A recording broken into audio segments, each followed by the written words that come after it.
வாழ்க்கையில சில உறவுகள் இரத்தத்துல வராது, அன்பால வரும். அந்த நாள் விஜய்க்கு ஒரு புது உறவு கிடைச்ச நாள். அது ஒரு சாதாரண காலை பொழுதில்ல. ஒரு பக்கம் பயம், இன்னொரு பக்கம் பாசம். மிருகங்கள் நம்ம வீட்டு வேலைக்காரங்க இல்ல, அவங்க நம்ம குடும்பம்னு ஒரு சின்ன பையன் புரிஞ்சுகிட்ட அழகான கதை இது. போன எபிசோட்ல பார்த்தோம், கனமழையில கரண்ட் கட்டாயி இருட்டுல பயந்தான் விஜய். அப்பா ஏத்துன சிம்னி வழக்குல அந்த பயம் போச்சு. ஆனா எல்லோரும் தூங்க போன நேரத்துல தொழுவத்திலிருந்து லக்ஷ்மி மாடி போட்ட அந்த சத்தம் விஜய ராத்திரி முழுக்க தூங்க விடல. லக்ஷ்மிக்கு என்னாச்சு? மறுநாள் காலையில மழை நின்னு இருந்தது. எங்கும் ஈரம் கலந்த மண் வாசனை.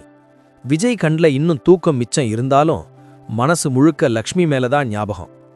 பல்லு கூட தேய்க்காம அம்மா லக்ஷ்மிக்கு என்னாச்சுன்னு கேட்டுக்கிட்டே வாசலுக்கு ஓடுனா. அங்க கோலம் போட்டுக்கிட்டு இருந்த அம்மா சிரிச்சுக்கிட்டே, போய் நீயே பாரு, உனக்காக ஒரு ஆச்சரியம் காத்துக்கிட்டு இருக்குன்னு சொன்னாங்க.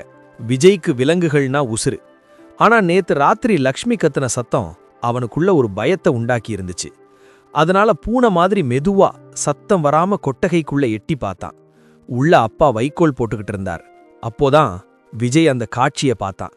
லக்ஷ்மி மாட்டுக்கு பக்கத்துல தள்ளாடி தள்ளாடி நின்னுகிட்டு இருந்துச்சு ஒரு குட்டி கன்று குட்டி.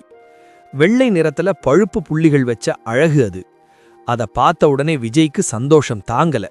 அப்பா குட்டி போட்டிருக்கு, ஹேய் எவ்வளவு அழகுன்னு கத்திக்கிட்டே ஆர்வத்துல வேகமா அந்த குட்டிய தொட ஓடுனான்.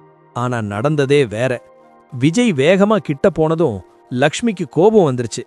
அதுவரைக்கும் சாதுவா இருந்த லக்ஷ்மி சட்டுன்னு தலைய தாழ்த்தி அம்பன்னு ஒரு சத்தத்தோட விஜய முட்ட வந்துச்சு. விஜய் இதை எதிர்பார்க்கவே இல்ல. பயத்துல அலறி அடிச்சு பின்னாடி விழுந்தான். லக்ஷ்மி தன் குட்டிய தன் உடம்பால மறைச்சு நின்னுகிட்டு விஜய முறைச்சு பார்த்தது. விஜய்க்கு உடம்புல அடிபடல, ஆனா மனசுல ரொம்ப வலிச்சுது.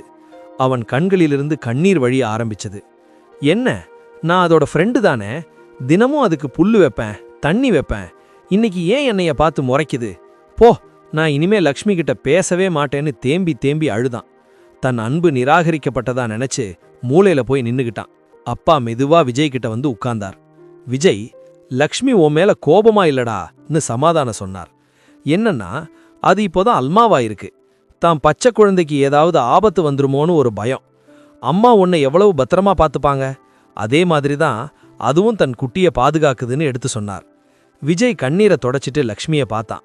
இப்ப அது கண்ல கோபம் தெரியல, ஒரு தாயோட பயம்தான் தெரிஞ்சது. அப்பா விஜயோட கையை பிடிச்சு கூட்டிட்டு போனார். இந்த முறை ஓடாம சத்தம் போடாம மெதுவா போன்னு சொன்னார். விஜய் தன் பிஞ்சு கையை நீட்டுனான்.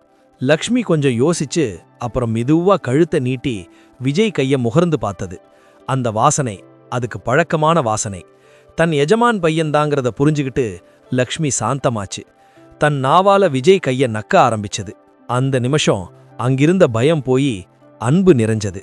லக்ஷ்மி வழிவிட விஜய் அந்த குட்டி கன்றுக்குட்டிய தொட்டான். பூ மாதிரி மெதுவா இருந்தது.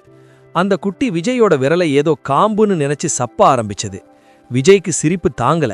அப்பா, இது என் விரலை கடிக்குது, கிளுகிளுப்பு மாதிரி இருக்குன்னு சிரிச்சான். அப்பா இதுக்கு என்ன பேர் வைக்கலாம்னு கேட்க விஜய் யோசிக்காம சிட்டு, இவன் பேரு சிட்டுன்னு பேர் வச்சான். அப்போ அப்பா சொன்ன வார்த்தை விஜய்க்கு ரொம்ப பிடிச்சிருந்தது. விஜய், இனிமே இந்த சிட்டுவை பாத்துக்கிறது, அவனுக்கு புல்லு போடுறது எல்லாம் ஓம் பொறுப்பு, நீதான் இவனுக்கு அண்ணன்னு சொன்னார். விஜய் பெருமையா தலையாட்டினான். ஒரு புது பந்தம், ஒரு புது அண்ணன் அந்த தொழுவத்துல உருவானா.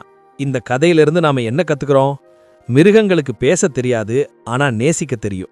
அவங்க பயத்தை புரிஞ்சுக்கிட்டு நாம அன்பு காட்டுனா அவங்க நம்மள சொந்த குடும்பமா ஏத்துப்பாங்க. தொழுவமே சந்தோஷமா இருக்கு. ஆனா வெளியே மரத்தடியில நிக்கிற அந்த குறும்புகார ஆடு விஜய்க்காக ஒரு பெரிய திட்டத்தோட காத்துக்கிட்டு இருக்கு. அது என்ன திட்டம்?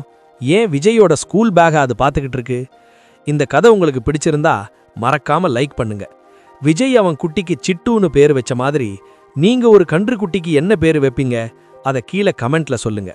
இதே மாதிரி அழகான கதைகளை தொடர்ந்து கேட்க நம்ம சேனலுக்கு சப்ஸ்கிரைப் பண்ணி அந்த பெல் பட்டனை தட்டிடுங்க. உறவுகள் தொடரும். நன்றி.